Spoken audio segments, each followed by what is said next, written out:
Hey, friends, welcome into the Leadership Sandbox. I am Tammy J. Bond, your host, and you are joining me this first of the year podcast for 2025. Our episodes are launching today for 2025, and I'm so excited about that. I'm excited about the new year, but what I'm really excited about is this whole month of January, we're going to be talking about toxic people and toxic cultures. And you're probably thinking, Tam, I thought this was going to be inspirational and motivational. You know, you're going to do a 7-minute strategy. It's going to be fast. Well, it is. It's going to be fast, but it's going to be an introduction to some of the personalities that you all have in the workplace that you haven't dealt with yet.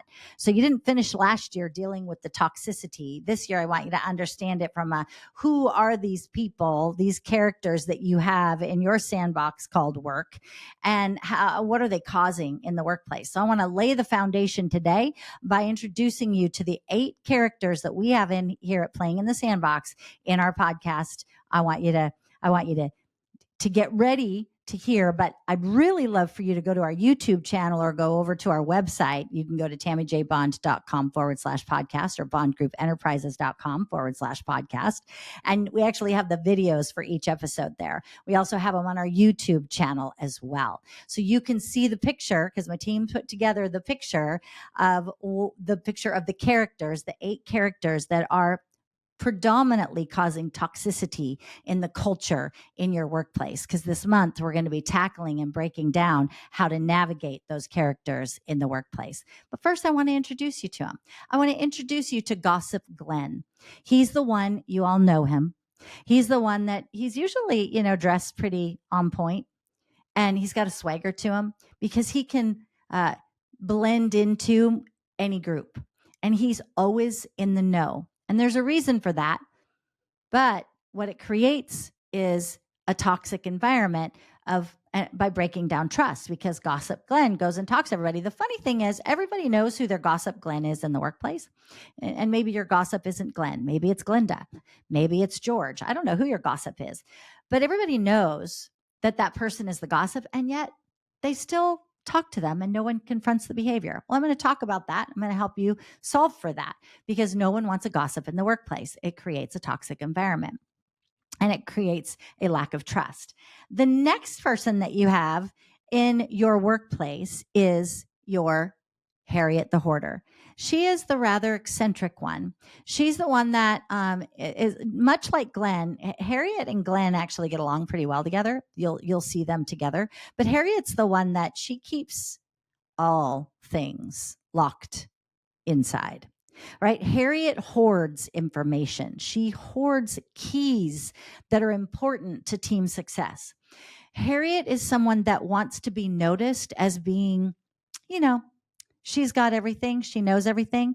But boy, you're going to have to use a really big shovel to dig it up and get it out of her. Yeah, we've got Harriet the Hoarder. And then you've got Complacent Charlie. Complacent Charlie is what I call your duck and cover dude. He's the one that is hiding out until retirement. And that retirement could be 13 years, 7 months, and 4 days, right? That retirement could be 4 years, 6 months, and 17 days. Whatever it is, Complacent Charlie's just dwelling. He's just hanging out. Don't expect anything more from him than what he's giving. He'll always get things done, and probably done on time, but he's not going to have new creative ideas because he doesn't care. And there's a reason for that. But Complacent Charlie tends to also, from my experience, they tend to have significant roles because the component of the team, or the problem for the team that they solve, or the task for the team that they do, is very key.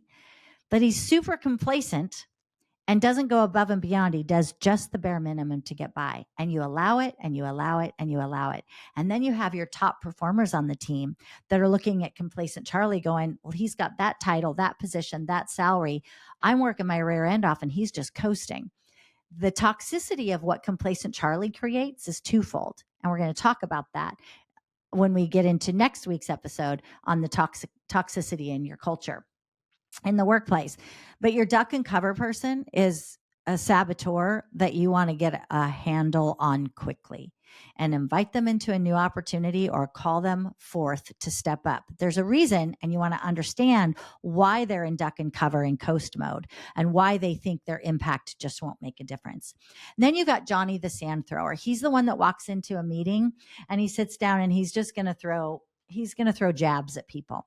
He is going to throw jabs at people constantly, and he's going to throw them as distractions, which creates an environment that's not fun to work in, because you can't count on Johnny to get the projects done, to get the work done, because he's always going to be distracting people by throwing sand and throwing up questions and throwing up obstacles in your path. And there's a reason that he does that, but it creates toxicity.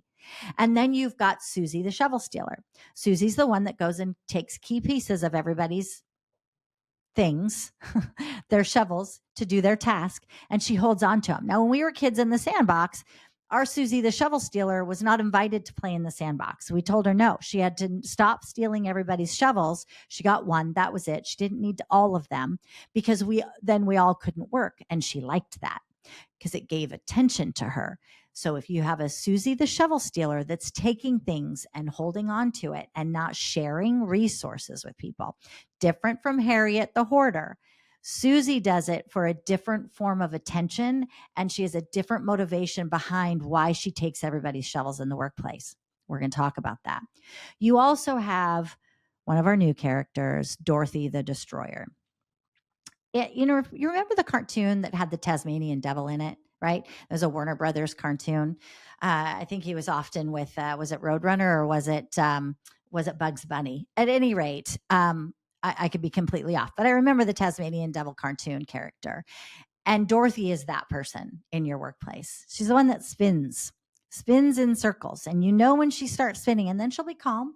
She's got this funny little laugh. She's got this two-faced personality to her. She can be very sweet to you on a Zoom call. And then you're having a conversation with other members of the team, and you hear that Dorothy went to work to be destructive and start destroying team unity by gossiping, by taking all of the credit. The worst thing that Dorothy the Destroyer does is takes the credit for the work of the team. That absolutely demoralizes a team quicker than anything. You want to get a handle on your Dorothy the Destroyer. She's two-faced. She can be really nice, right? Think about that little good and bad, right? That angel and devil sitting on the shoulder. She's got both. And depending on what motivates her in that moment will depend on what shows up. Hard to trust a person like that. Really difficult to report to a person like that, especially when they're the ones that are always taking all of the credit for the hard work of other people. We want to get a handle on that. That creates huge toxicity in your workplace. And then we have Negative Nelly. Negative Nelly is like your Eeyore. Right. Negative Nelly is that I'm sure that it's going to rain at any minute. The sun might be out, but no, it's raining somewhere. Negative Nelly cannot find the positive in anything. She's always doom and gloom. The sky is falling. I'm sure of it. And Negative Nelly is a real downer in the workplace. But why is Negative Nelly negative all the time? What drives that behavior of negativity? Some people are just wired negative. Let's be real. They just are. It's upbringing, whatever. They just don't care. But let's get to the root of it with the Negative Nelly in your workplace. If you have a Negative Nelly that's always doom and gloom, the sky is always falling somewhere, then we want to get a handle on that. And how do we do that? Now, the next thing I want to do before I go to my last character is I want you to pick up your little mirror again, and I want you to look at it and ask yourself, am I resembling any of these characters so far? Am I the Negative Nelly? Right? Am I the Dorothy the Destroyer? Am I taking credit for other people's work? Am I stealing shovels as the leader so people can't actually do their work? Am I the one that's throwing sand? Or as our final character, Nick the Castle Kicker, am I walking in and kicking over everybody's ideas, everybody's creation, because it's just not good enough? It's not perfect. It's not there yet. We have these people in the workplace. Right? You've got your Glens, you've got your Harriets, you've got your Charlies, you've got your Johnnies, your Susies, your Dorothys, your Nellies, and your Johnny, and your Nick the Castle Kicker. You've got all of these people at different levels, and some might adopt 1, 2, or 3 of these personas at any given time. You may not have a team of 8, but they can have all of them, and some teams don't have all of these characters. That is true.